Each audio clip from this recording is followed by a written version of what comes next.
News 18 India पर सामने आ रही है। न्यूज 18 इंडिया पर इस वक्त की बहुत बड़ी खबर, ये ब्रेकिंग न्यूज आपको देने जा रहे हैं। ममता बनर्जी अकेले चुनाव लड़ेंगी, ये बड़ी खबर आपको बता दें। देखिए, बड़ी जानकारी सामने आ गई है। इंडी गठबंधन को बहुत बड़ा झटका। पश्चिम बंगाल में ममता बनर्जी अकेले चुनाव लड़ेंगी। ममता बनर्जी ने इंडी गठबंधन को यह झटका दिया है, कहा कि मेरा कोई भी प्रस्ताव नहीं माना गया और बंगाल में हम अकेले चुनाव लड़ेंगे। क्योंकि मेरा प्रस्ताव नहीं माना गया, इसलिए अकेले चुनाव लड़ने का फैसला, जो प्रस्ताव दिया वो सभी ठुकरा दिए गए। कांग्रेस और लेफ्ट पर ममता बनर्जी भड़की हैं, ये बड़ी जानकारी सामने आ रही है। इससे पहले भी उनकी तरफ से बात कही गई थी कि जब बैठक में कोई बात वो रखती हैं तो उनके प्रस्ताव को नहीं माना जाता। और इससे पहले हम लगातार देख रहे थे कि अधीर रंजन चौधरी भी किस तरीके से ममता बनर्जी पर और बंगाल की शासन प्रशासन को लेकर लगातार सवाल उठा रहे थे। ऐसे में इंडी गठबंधन को ये बहुत बड़ा झटका है। पश्चिम बंगाल में ममता बनर्जी ने ऐलान कर दिया है कि अकेले ही वो चुनाव लड़ने जा रही हैं, क्योंकि प्रस्ताव उन्होंने रखे, कोई भी प्रस्ताव उनका माना नहीं गया। ये नाराजगी है उनकी और यही वजह है कि अब वो अकेले चुनाव लड़ने का फैसला कर चुकी हैं। बंगाल में अकेले चुनाव लड़ेंगे, प्रस्ताव नहीं माना गया, इसलिए अकेले चुनाव लड़ेंगे। जो प्रस्ताव दिया वो सभी ठुकरा दिए गए। और बांग्ला में हम जब इंडिया का मीटिंग करते हैं, इंडिया नाम हमने दिया, लेकिन मेरे का दुख का बात है ये कहने का। हम जब मीटिंग में जाते हैं, हम देखते हैं सीपीएम मीटिंग को कंट्रोल करते हैं, जिसको साथ 34 साल हमारा जिंदगी में लड़ाई किया हमने, हम उसको कोई एडवाइस नहीं मानेंगे। हमको बहुत असम्मान मिलते हैं, लेकिन तब भी जितना लीडर है रीजनल पार्टी को, मैंने क्या बोला, रीजनल पार्टी को इलेक्शन रीजनल पार्टी को ऊपर छोड़ दो, जो रीजनल पार्टी स्ट्रांग है। और 300 सीट में आप अकेला लड़ो, हम मदद कर देगा, हम आपका कोई सीट में हम नहीं लड़ेंगे। तो देखिए, ये बयान आपने सुना और ममता बनर्जी ने ये बयान देकर कल ही साफ कर दिया था कि वो कहती हैं कि रीजनल पार्टी पर भरोसा जताया जाए, क्योंकि वही पार्टी मजबूत स्थिति में है और इसी से आप लोकसभा चुनाव जीतिएगा। लेकिन लगातार जब भी मीटिंग होती थी इंडी गठबंधन की जब भी मीटिंग होती थी, ममता बनर्जी कह रही हैं कि उनको डिसरिस्पेक्ट यानी उनका असम्मान किया जाता था। और न्यूज 18 इंडिया की हमारी सहयोगी आशिका इसी खबर पर ज्यादा जानकारी के साथ जुड़ रही हैं, उनका रुख कर लेते हैं। आशिका, ममता बनर्जी ने हिंट तो पहले ही दे दिया था कि उनकी बात नहीं मानी जाती, उनका सम्मान नहीं किया जाता, और अब उन्होंने अकेले चुनाव लड़ने का फैसला भी कर लिया है।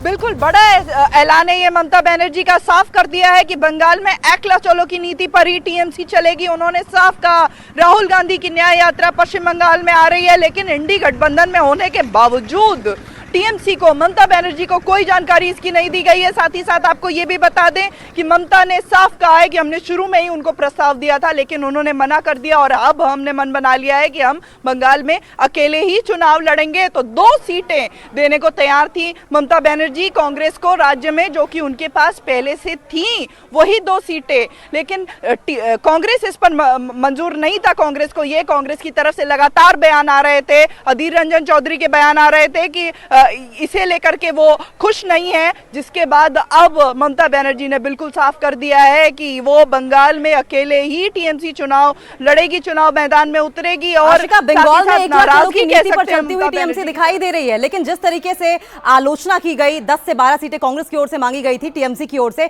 ऐसे में इंडी अलायंस जो है, इसमें आप टीएमसी का रोल अब कैसे देख रही हैं?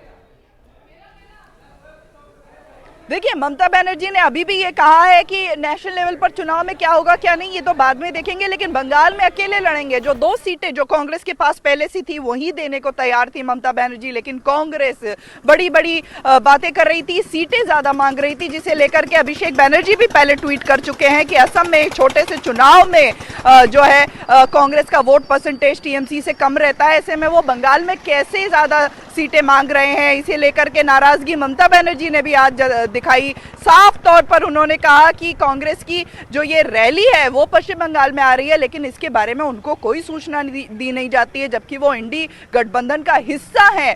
तो नाराजगी जताते हुए ममता बनर्जी ने बिल्कुल साफ कर दिया है कि पश्चिम बंगाल में एकला चलो की ही नीति पर टीएमसी टिकी रहेगी और सभी जो 42 सीटें हैं उस पर टीएमसी ताल ठोकेगी, और भले ही कांग्रेस उनके सामने हो, लेकिन बंगाल में टीएमसी अकेले ही चलेगी। तो ये बड़ा डेवलपमेंट है, इंडी गठबंधन में बड़ी दरार, क्योंकि ममता बनर्जी वही सबसे बड़ा चेहरा इस गठबंधन का थी जिन्होंने झटका दिया है, बड़ा झटका कांग्रेस को। और अब तक ममता बनर्जी ने कहा है कि चाहे कुछ भी खबरें चले। इंडिया के हमारे वरिष्ठ सहयोगी अमिताभ हमारे साथ जुड़ रहे हैं, सीधे उनका रुख करते हैं। अमिताभ, हम लगातार देख रहे थे ममता बनर्जी जिस तरीके से बयान दे रही थी, नाराजगी उनकी साफ तौर पर झलक रही थी, लेकिन अब इंडी गठबंधन का भविष्य क्या देखते हैं आप? यहाँ पर यह भी बताइए कि ममता के इस फैसले को आप किस तरीके से देखते हैं और इंडी गठबंधन का भविष्य क्या होगा? लोकसभा चुनाव की लड़ाई क्या ऐसे लड़ी जाएगी अब? बिल्कुल, ये बहुत मुश्किल की घड़ी है इंडी गठबंधन के लिए, खासकर तब जब राहुल गांधी असम में जद्दोजहद कर रहे हैं और बंगाल में उनकी यात्रा घुसने वाली है। ऐसे में जब ममता बनर्जी ने यह सीधा संकेत दे दिया कि उनकी बातें नहीं सुन रहा है इंडी गठबंधन, इसलिए वो अकेले चुनाव लड़ने की तैयारी कर रही है, ये राहुल गांधी और पूरी की पूरी कांग्रेस टीम के लिए बहुत बड़ा झटका है। इसके दो पहलू हैं। ममता बनर्जी लगातार पिछले कई महीनों से कह रही थी कि जिस सीट पर लेफ्ट जीती है, जिस सीट पर कांग्रेस जीती है, उतनी सीटें वो उनको देने को तैयार हैं, बाकी उन सीटों पर वो उनको जीत दिलवा देंगी बंगाल में। यानी 2 सीट कांग्रेस जीती थी, एक आध सीट अगर लेफ्ट की थी तो वो जीतती, लेकिन बाकी सीटें ममता बनर्जी को इंडी गठबंधन लड़ने दे ताकि इंडी गठबंधन दिल्ली में मजबूत हो सके। उनका यह कहना था कि जितनी भी रीजनल पार्टियां हैं जो जहां मजबूत हो वो अपने हिसाब से, अपने मजबूती के हिसाब से सीटें लड़े। ये बात कांग्रेस को गवारा नहीं थी। उनको लग रहा था कि सारा अल्पसंख्यक वोट बैंक पूरे भारत का उनकी तरफ, कांग्रेस की तरफ एकजुट होता चला जा रहा है, जो लोकसभा में और ज़्यादा एकजुट होगा। इसी अल्पसंख्यक वोट बैंक का सबसे बड़ा खतरा बंगाल में ममता बनर्जी की टीम को होता अगर अल्पसंख्यक झुकता कांग्रेस की तरफ। यही खतरा अखिलेश यादव को है, जो कि जिन्होंने कुछ सीटें मांगी थी मध्य प्रदेश में और कमलनाथ ने कहा था अखिलेश की बातें छोड़ो। तो यूपी में भी मुश्किल, बंगाल में भी मुश्किल। बीजू जनता दल पहले ही कह चुका है वो न्यूट्रल है। अगर केसीआर की बात करें वो अलग हो चुके हैं, जगन मोहन रेड्डी उनके साथ नहीं है। अगर उसके बाद अगर बिहार में ये तो नीतीश कुमार, कर्पूरी ठाकुर को भारत रत्न देकर और बिहार में जो मारामारी चल रही है उसको देखकर तो ये लग रहा है कि अब इंडी गठबंधन लोकसभा चुनाव आते आते वो मैराथन दौड़ नहीं पाया, मुझे लगता है वो T20 भी नहीं खेल पाएगा। ठीक है अमिताभ, दोबारा से आपका रुख करेंगे, लेकिन इस बीच ममता बनर्जी ने क्या कहा, उनकी तरफ से क्या नाराजगी जाहिर की गई, जरा दर्शकों को पहले ये सुनवाते हैं। আমি ইন্ডিয়ার এলাকায় আমাকে একবার জানিয়েছে দিদি আপনার রাজ্যে যাচ্ছি না, জানাইনি। সুতরাং আমার সাথে কোনো সম্পর্ক নেই বাংলার ব্যাপারে। অল ইন্ডিয়ায় কি করবো না করবো আপনার ইলেকশন ভাববো, আমরা সেকুলার পার্টি, আমরা বিজেপিকে হারানোর জন্য যা করা হবে। কিন্তু এখন কোনো চর্চা নেই, মিথ্যে কথা, অ্যাবসলিউটলি রং। মিথ্যেটা আমি বলবো না, বলতে অ্যাবসলিউটলি রং। কোনো কাগজ এটাকে নিয়ে পলিটিক্স করছে, এটা রং। আর একটা কথা বলতে চাই, কাজল চেপকে নিয়ে অনেকে পলিটিক্স করছে। तो ममता बनर्जी साफ तौर पर नाराज हैं। प्रस्ताव उनकी तरफ से रखा गया था, प्रस्ताव नहीं माना गया और इसीलिए उन्होंने कहा कि जो प्रस्ताव हमने दिए वो सभी ठुकरा दिए गए, अब हम अकेले यहां पर चुनाव लड़ेंगे। लेकिन लगातार अमिताभ हमारे साथ बने, उनका रुख करते हैं। अमिताभ, ये भविष्य क्या होगा, ये तो बड़ा सवाल है ही। अब बीजेपी इस पर और निशाना साधेगी, क्योंकि वो पहले से ही कहती आई है कि ये दल यहाँ पर एक साथ जरूर मिल गए, किसी के दिल नहीं मिल रहे, सबकी अपनी अपनी महत्वाकांक्षाएं और ऐसे ये मुकाबला नहीं कर पाएंगे।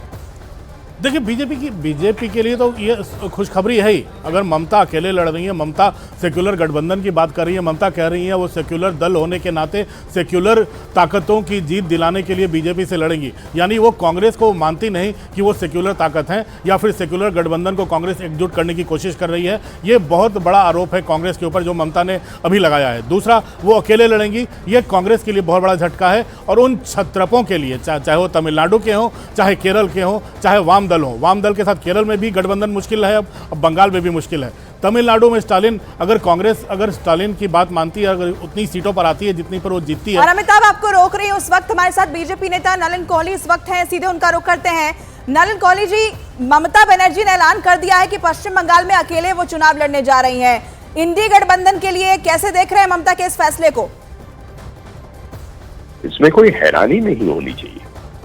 जैसे अमिताभ जी अभी बता रहे थे, हर राज्य में जो परिस्थिति है और उसके क्या राजनीतिक परिणाम हो सकते हैं उसकी तरफ संकेत कर रहे थे। ये इंडी अलायंस ये केवल एक कागजी गठबंधन है। गठबंधन एक गंभीर शब्द है, उसमें स्पष्टता होती है भाई नेता कौन है, एजेंडा क्या है, दफ्तर क्या है, निशान चिन्ह क्या है। केवल राजनीतिक दल के नेता कभी चाय पे मिले वो गठबंधन नहीं होता, वो मुलाकात होती है और गठबंधन नाम की चीज बनी नहीं।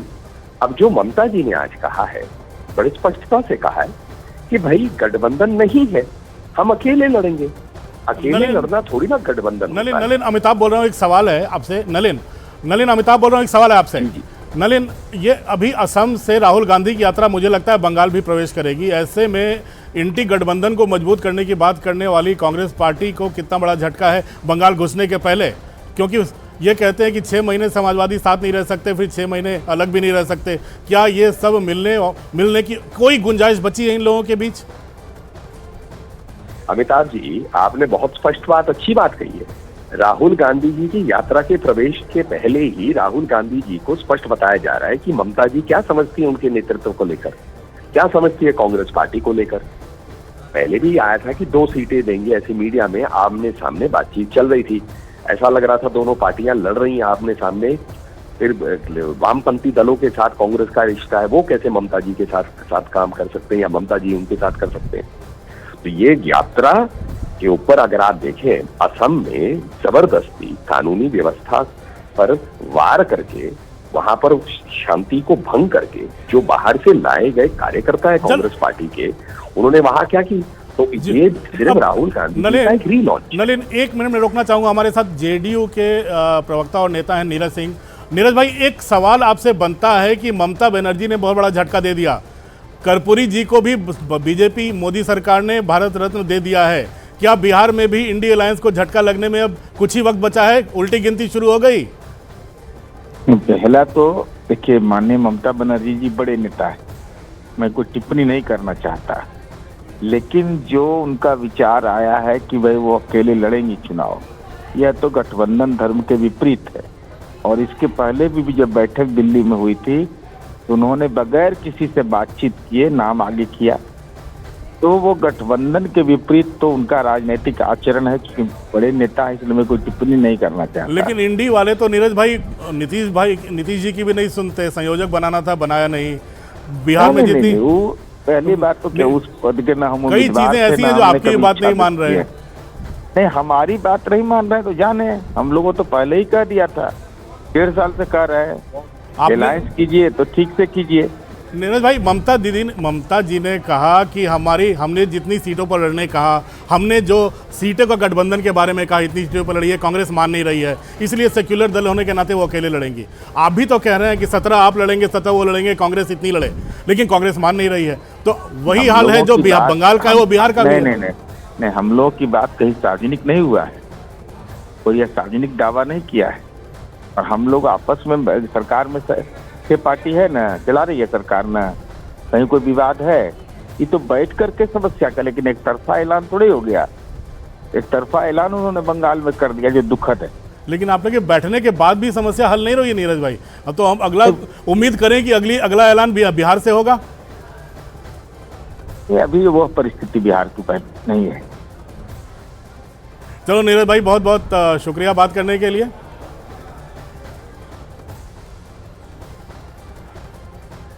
तो लगातार बड़ी खबर आपको बता रहे हैं, इंडी गठबंधन को बहुत बड़ा झटका। यहां पर ममता बनर्जी की तरफ से नाराजगी, और उन्होंने साफ तौर पर यह कहा कि प्रस्ताव हमारी तरफ से रखे गए सभी ठुकरा दिए गए और यही वजह है कि अब हम अकेले चुनाव लड़ेंगे। कांग्रेस पर वो जमकर बरसी हैं और न्याय यात्रा जो कि राहुल गांधी इस वक्त निकाल रहे हैं वो पश्चिम बंगाल में भी प्रवेश करने वाली है। लेकिन इस पर भी ममता बनर्जी ने यह नाराजगी जाहिर की कि शिष्टाचार के नाते भी उनको कोई जानकारी इसकी नहीं दी गई।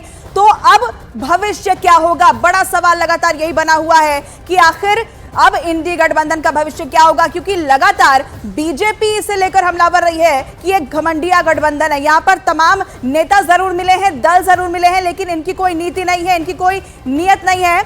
और न्यूज 18 इंडिया के हमारे सहयोगी अमित पांडे इस वक्त हमारे साथ जुड़ रहे हैं। अमित का सीधे रुख करते हैं। अमित, किस तरीके से इस फैसले को अब देखा जाए, जिस तरीके से ममता बनर्जी का ऐलान हो चुका है, जाहिर तौर पर कांग्रेस के लिए एक बड़ी चुनौती इसके बाद? देखिए जैसा कि अमिताभ जी भी कह रहे थे कि जो इंडी गठबंधन शुरुआत से ही यह दिखा नहीं सका कि हम एक संयुक्त ब्लॉक के रूप में हम एक चुनौती पेश करेंगे सत्तारूढ़ गठबंधन को। और जब ममता बनर्जी का ये बयान आता है तो जाहिर सी बात है कि जो 2-3 या हम यूं कहें कि 5 सीट तक की कांग्रेस उम्मीद लगाए बैठी थी बंगाल में, अब तो उसे 1 सीट भी यहां पर टीएमसी की ओर से मिलने की संभावना नहीं है। और ये बहुत अहम चीज है कि इससे पहले कई दौर की बैठक भी हो चुकी है यहां से। इसका मतलब कि जो भी कम्युनिकेशन भी हो रहा है, जो भी समझौते की भी कोशिश हो रही है, उसका असर जमीन पर नहीं दिख रहा है। और ये चुनावी रणनीति में, चुनावी तैयारी में बहुत बड़ा झटका है कांग्रेस के साथ साथ पूरे के पूरे इंडी गठबंधन को। और इसका जो असर है बिहार के अलावा महाराष्ट्र और अन्य राज्यों में भी देखने को मिल सकता है। तो ये सबक है कांग्रेस के नेताओं को, इंडी गठबंधन के नेताओं को, कि वह आने वाले दिनों में जो भी अपनी रणनीतिक पहल करते हैं, जो वार्ता करते हैं, उसको बेहद पुख्ता तरीके से करें। कम से कम कहीं न कहीं एक अंडरस्टैंडिंग लेवल तक तो पहुंचे। अगर ऐसा नहीं करते तो उनके लिए दिक्कत आने वाले दिनों में और ज्यादा बढ़ती जाएगी। बिल्कुल। अमिताभ जी भी हमारे साथ बने, एक बार फिर से उनका रुख करते हैं। अमिताभ, बस यही जिसका जिक्र अमित कर रहे थे कि जो बंगाल में हुआ उसका असर बिहार में भी होगा, उसका असर महाराष्ट्र में भी होगा, बाकी और भी किसी राज्य से क्या इस तरह की खबर आ सकती है? और अगर ऐसा हुआ तो ये इस गठबंधन के बनने के क्या मायने फिर? देखिए, महाराष्ट्र में ऐसी खबर जरूर आएगी। महाराष्ट्र इससे अछूता नहीं है। पहले भी शरद पवार की पूरी पार्टी अलग हो चुकी है उनसे। शिवसेना पूरी की पूरी तरह से टूट चुकी है। कांग्रेस के कई नेता भागने को तैयार बैठे हैं वहाँ पर। तो ऐसा नहीं है कि महाराष्ट्र अछूता रहेगा। लोकसभा चुनाव की घड़ी जैसे जैसे आती जाएगी, मुझे लगता है कि जो रीअलाइनमेंट ऑफ फोर्सेज है वो महाराष्ट्र में भी बहुत तेज़ी से आगे बढ़ेगा। जहाँ तक बिहार की बात है, अभी आपने नीरज सिंह उनके प्रवक्ता को सुना, उन्होंने कहा कि हमारी बात भी कहाँ सुनी जा रही है, लेकिन बंद कमरे में हम लोग बैठ रहे हैं। अभी परिस्थिति, अगर हमारी बात नहीं सुनेंगे तो वैसी घड़ी आ सकती है। अभी परिस्थिति वैसी हुई नहीं है, यानी बंगाल के बाद बिहार में ऐसा हो सकता है। तो आप राज्यवार अगर देखें तो बिहार, बंगाल, असम में उनकी सरकार नहीं है। अगर उसके आगे बढ़ें, उड़ीसा में नवीन पटनायक ने साफ कर दिया है कि हम न्यूट्रल रहेंगे। उसके आगे एक आंध्र प्रदेश में जगन मोहन रेड्डी सीधे कह रहे हैं कि हम भी न्यूट्रल रहेंगे। तमिलनाडु में उनकी सरकार है स्टालिन की, वो भी गठबंधन में सीटों को लेकर तनातनी है। केरल में वाम दलों के साथ सरकार है। तो ये पूरे के पूरे अगर भारत के भ्रमण को हम लोग कर लें अगर अभी तो उसमें ही पता चलेगा कि इंडी गठबंधन सिर्फ कांग्रेस और छोटे दलों तक ही सीमित रह गया है। बड़ी पार्टियां अपनी ताकत गंवाना नहीं चाहती और कांग्रेस अपना आधार खोना नहीं चाहती। और उन बड़ी पार्टियों को ये डर है कि